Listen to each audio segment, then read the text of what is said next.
Rio Claro desativa posto de atendimento a pessoas com sintomas de dengue. O centro que começou a atender em maio já está fechado. Chega um momento que a gente tem que voltar para a situação de rotina por dois motivos. Uma porque a curva epidemiológica vem caindo. O outro motivo é a questão do orçamento. A gente tem um orçamento limitado. Cidade tem 24 mortes por dengue e mais de 5 mil casos da doença. A gente não ultrapassou nenhum limite em termos de dizer assim, em Rio Claro a gente teve mais morte do que seria o aceitável. Não, pelo contrário. Prefeitura de São Pedro decreta luto por 3 dias após mortes de pacientes em acidente envolvendo veículo do setor de saúde. Ossada é encontrada em área rural de Rio Claro. 80 mil pessoas adoecem anualmente no país por causa da tuberculose. 9 de julho marca os 92 anos da Revolução Constitucionalista. Arquivo Público tem documentos que retratam a participação de combatentes de Rio Claro. Nós temos o diário de campanha do Oscar de Arruda Penteado, nosso patrono, onde ele mostra a participação dele naquele movimento. Outro documento importante é um jornal, nós temos o jornal de 1932, que tem a lista dos rioclarenses que participaram do movimento. Hoje é feriado, 9 de julho, e esses são os destaques do Rio Claro Notícias, que já está começando.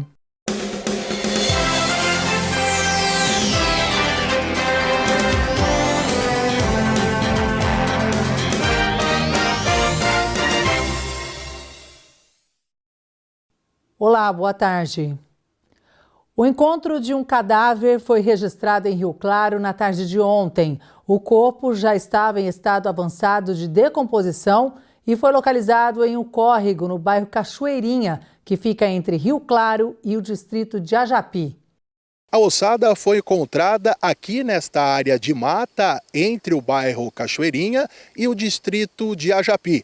Um sitiante consertava a cerca quando avistou a ossada às margens deste córrego. Ele acionou a polícia militar, que veio até o local e depois também contou com a presença da perícia e da funerária municipal para a retirada da ossada. A investigação agora fica a cargo da Polícia Civil de Rio Claro.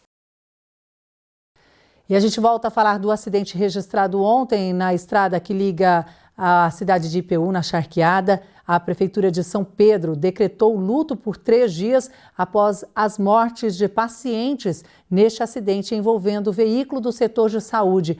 As vítimas foram identificadas. José Francisco Veronese, de 65 anos, motorista do micro-ônibus, era morador de São Pedro. Danilo Ricardo Pianucci, de 56 anos, era motorista do outro ônibus e estava sozinho no veículo. Ele era morador de Charqueada. As outras vítimas que não resistiram são Nivalda Toledo Fruque, de 70 anos, a sua filha Lucilene Cristina Fruque Aprígio, de 42 anos, ela era acompanhante da mãe que iria fazer exames, Gabriele Reis Carvalho, de 24 anos, e Karina Helenim Gomes da Silva, de 41 anos. Todas eram passageiras do micro-ônibus. O acidente foi registrado na manhã de ontem na rodovia que liga Ipeúna à Charqueada e a Polícia Rodoviária informou que nenhuma irregularidade foi identificada nos ônibus. A Artesp também confirmou que o ônibus fretado estava com vistoria válida na agência reguladora. As causas do acidente são investigadas. E a gente fala agora da situação de dengue em Rio Claro. A cidade tem mais de 5 mil casos e desde maio contava com um local específico para atendimento dos pacientes. Mas o posto agora foi desativado. O Leonardo Bauer tem informações sobre os critérios adotados. Foram milhares de pacientes que passaram pelo centro de atendimento de pessoas com sintomas de dengue aqui em Rio Claro, que foi fechado nesta segunda-feira. Eu converso agora com a infectologista Suzy Bebet, diretora da Vigilância. O porquê desse fechamento, doutora? Nós da saúde fazemos reuniões semanais junto ao secretário da saúde, toda a equipe de gestão, para conduzir a saúde da melhor maneira possível. Então, a gente teve um momento de casos, que mais de 150 casos por 100 mil habitantes, em que a gente teve essa oportunidade de abrir esse centro de atendimento, realmente foi um sucesso, mas chega um momento que a gente tem que voltar para a situação de rotina por dois motivos. Uma, porque a curva epidemiológica vem caindo já há várias semanas. Então, eu acredito que em 1 e 2 semanas a gente talvez já atinja níveis endêmicos, né? A gente já saia dos níveis epidêmicos. E o outro motivo é a questão do orçamento. A gente tem um orçamento limitado e o centro de atendimento ele foi proposto para desafogar as UPAs no pior da epidemia, né, que a gente acredita que já tenha passado. E a partir de agora, quem estiver com sintomas de dengue, procurar aonde? Tá. Sintomas de dengue, febre, dor de cabeça, então até estão começando a ser confundidos com outras doenças febris. A gente está tendo muito resfriado, está tendo muito diarreias também, né?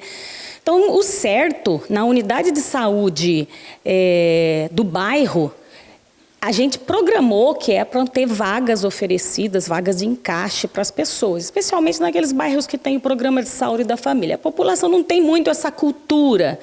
E a gente também, a gente sabe que a gente tem um déficit de unidades de saúde e, às vezes, até de vagas, mas a gente tem procurado estar oferecendo isso para não deixar a UPA ficar sobrecarregada. O certo, a UPA era atender mais casos de urgência e emergência. Então, tendo vaga no seu bairro, procure a unidade básica de saúde. Sendo final de semana, noite, feriado, né?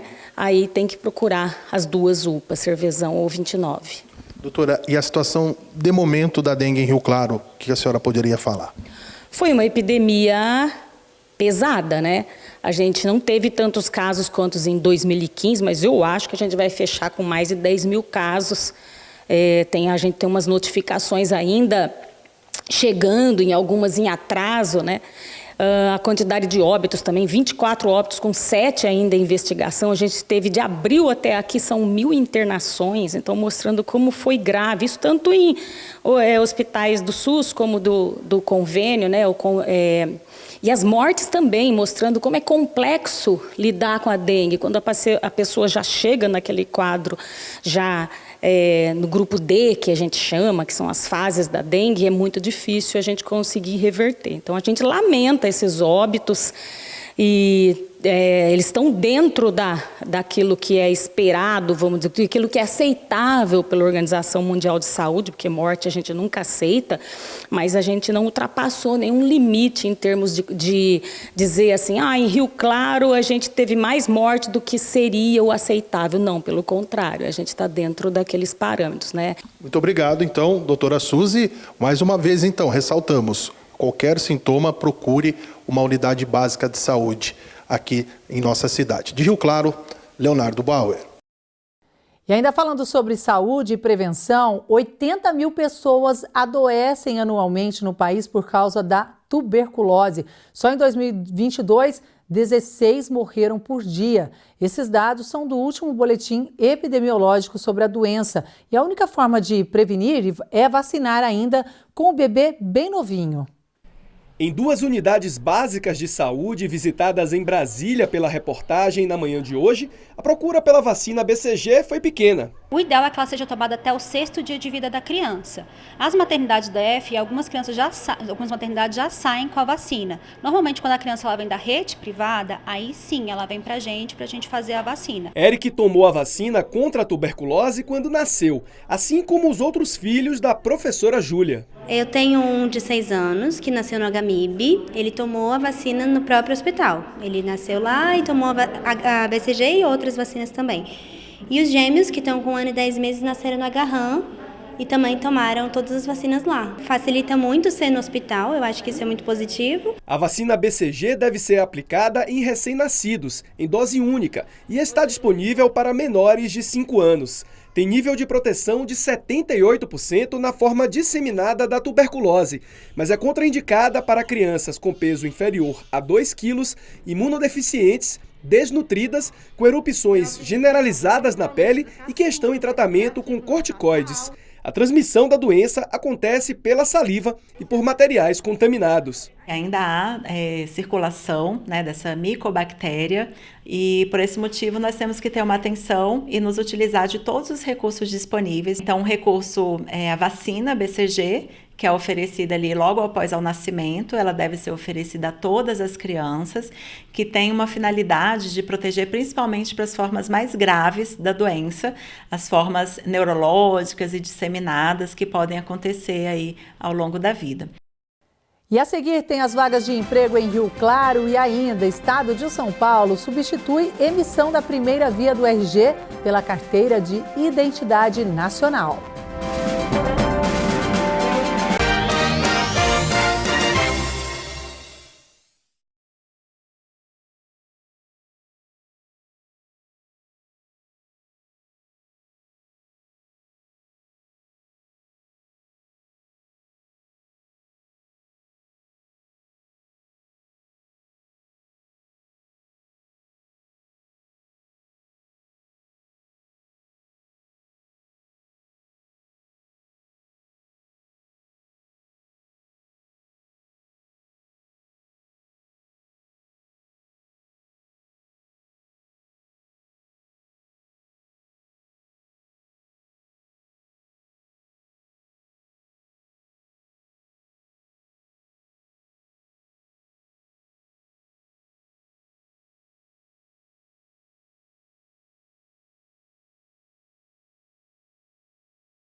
Estamos de volta e o Estado de São Paulo começou a substituir a emissão da primeira via de RG e passa a expedir somente a Carteira de Identidade Nacional. A mudança já pode ser feita nas unidades do Poupa Tempo, mas pode ser realizada até 2032. Vamos entender.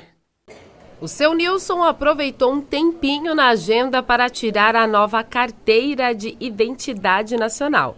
Para ele, o quanto antes regularizar os documentos, mais fácil fica e, de quebra, evita qualquer dor de cabeça. Eu já aproveitei já fazer porque se deixar para a última hora lá, aquela fila, aquele monte de gente, então eu aproveito e adiantar. Vai num lugar, pede um documento, vai do outro, pede outro.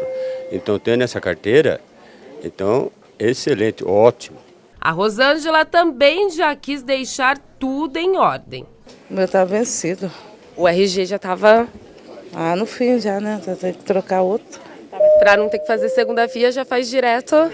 Porque sempre eu uso ele, né? Para tudo eu uso. O novo documento substitui o RG, que a partir de agora só poderá emitir a segunda via e permanece válido até 2032, quando a Carteira de Identidade Nacional, que contém o número do CPF, será o único documento válido para o registro de pessoa física. O objetivo é facilitar a emissão de documentos como o CNH e certidões, além de reduzir a possibilidade de fraudes. Então, agora existe uma nova legislação que faz com que aqueles documentos de identidade, os RGs estaduais, passem a ser expedidos pelo governo federal. Ou seja, os institutos acabam ainda fazendo o seu trabalho, mas vai haver uma centralização. Hoje, você consegue tirar um documento de identidade em cada estado. Você pode ter mais de 20 RGs. E com isso, você vai centralizar e vai ter um número único. Quando você chegava num estado, né, declarava o seu nome, às vezes juntava uma certidão de nascimento que era feita no cartório, porque duas testemunhas diziam, enfim, que acreditavam você se chamar Antônio, enfim, Maria, José, ele emitia essa certidão, vai num instituto de identificação e tira um documento. Vai num outro estado, junta, enfim, a mesma testemunha ou duas outras testemunhas, dá um outro nome e emitiria um documento. Agora não, agora tudo é centralizado. Então, o Estado faz a pesquisa no governo federal e verifica se não há nenhum outro nome ou nenhuma outra tentativa de emitir um documento com aquela mesma impressão digital. Então, isso é tudo confrontado. Deverá reduzir bastante o número de fraudes nesse sentido. Essa nova legislação, ela também faz com que todos os documentos que você tem hoje, elas sejam indexados por um único número, que é o número do CPF. O que isso significa? Que hoje eu tenho um número da carteira de motorista, um número da carteira de identidade, o meu PIS/PASEP, o meu certificado militar. Cada documento desse tem um número produzido pelo órgão. O que vai acontecer? Que todos esses órgãos terão que se adequar para que você tenha indexado a sua vida num único número. A ideia é de que cada cidadão tenha um único registro para os diversos órgãos da federação, como o título de eleitor. Não que assim seja o único documento válido. De verdade, ela vai ter o número dela indexado pelo CPF. Agora, você vai continuar tendo uma habilitação, uma carteira de habilitação. Só que, em vez de ter um número próprio do Detran, você vai ter um número indexado pelo CPF. Você vai ter o certificado militar. Continua válido o certificado militar, mas ao invés de ter um número próprio lá do Ministério do Exército, ele terá que ter indexado o número do CPF. Tá? Então, os documentos vão continuar, né? E é muito importante que as pessoas não sintam que tem que trocar imediatamente já esse documento. Os RGs estaduais, eles têm uma validade permanente, mas com a nova legislação, ele fica extinto a partir de 2032. E cada vez mais as pessoas com deficiência superam limites e conquistam seu espaço no mercado de trabalho. O número de contratações cresceu, mas ainda há desafios para valorizar as competências dos PCDs.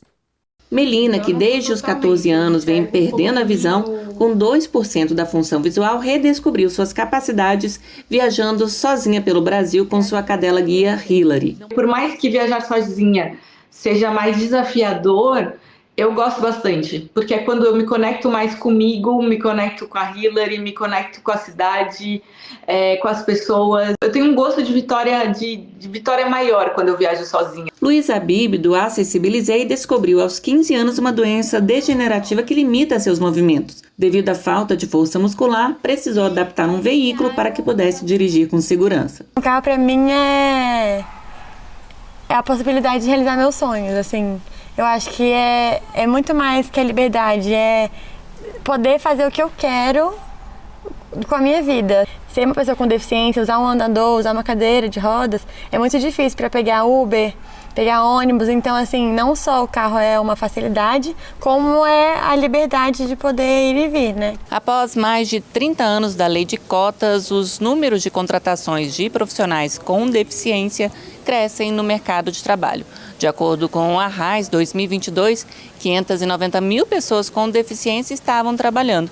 No entanto, quem atua na área de inclusão alerta que esses números representam apenas um pouco mais da metade das vagas disponíveis e que a evolução não significa reconhecimento do potencial desses trabalhadores. A gente tem um estudo do ano passado, uma pesquisa realizada pela Nós Inteligência, que apontou que 62% das pessoas com deficiência contratadas nunca foram promovidas e nunca tiveram um aumento de salário. A gente ainda observa o mercado só cumprindo cota e não entendendo o desafio e as possibilidades de desenvolvimento de carreira e de crescimento da pessoa com deficiência.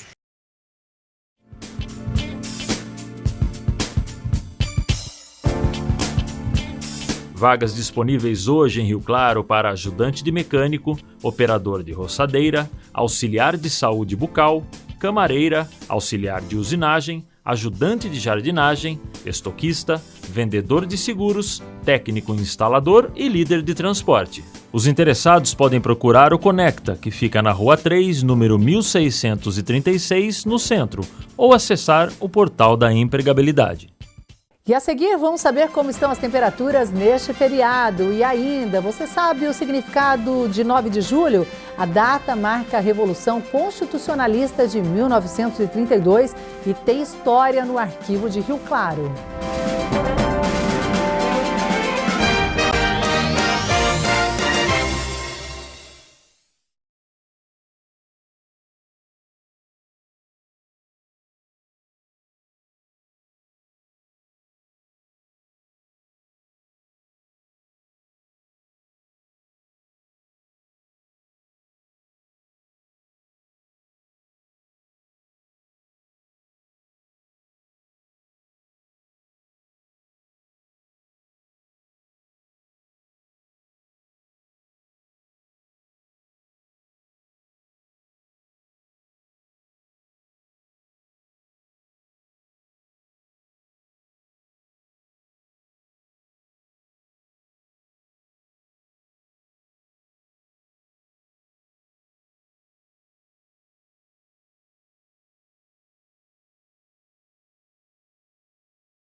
Chegou a hora de conferir como estão as temperaturas neste feriado.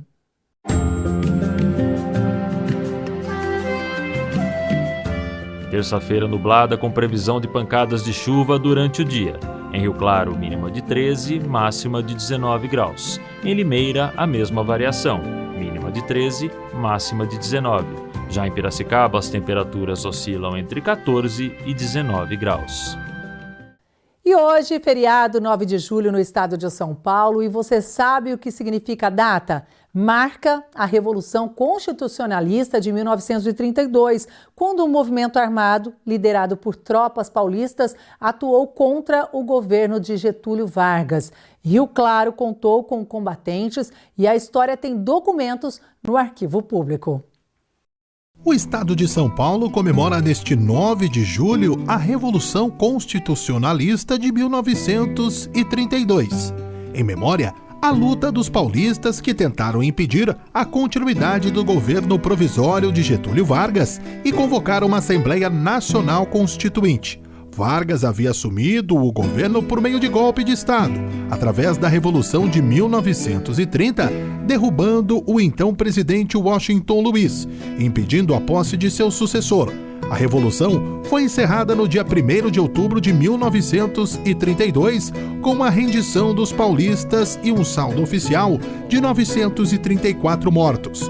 Mesmo tendo perdido a guerra, os revolucionários de 32 acabaram por pressionar o governo federal a elaborar uma constituinte no ano seguinte, fato que resultou na redação da Constituição de 1934. No Arquivo Público de Rio Claro, documentos impressionantes da época, como um jornal com os nomes dos rioclarenses participantes do ato e o diário de Oscar Arruda Penteado, que relata detalhes de sua participação na Revolução. O arquivo disponibiliza documentos originais e documentos facsimilares, que são reproduções de alguns documentos originais. Então, dentre os originais, nós temos o diário de campanha do Oscar de Arruda Penteado, nosso patrono, onde ele mostra a participação dele naquele movimento. Um outro documento importante é um jornal, nós temos o jornal de 1932, que tem a lista dos rioclarenses que participaram do movimento, né? E é importante também que quando você vai consultar esse documento, você vê o trabalho que a gente faz aqui para a conservação daquela informação, né?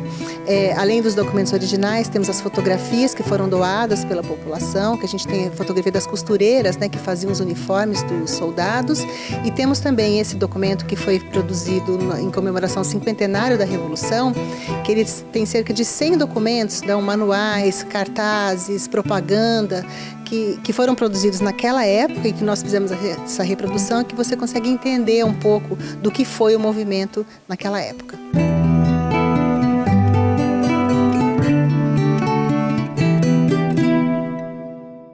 O Rio Claro Notícias fica por aqui, mas tem a segunda edição às 10 da noite. Eu espero você, um ótimo feriado e até lá. Tchau, tchau.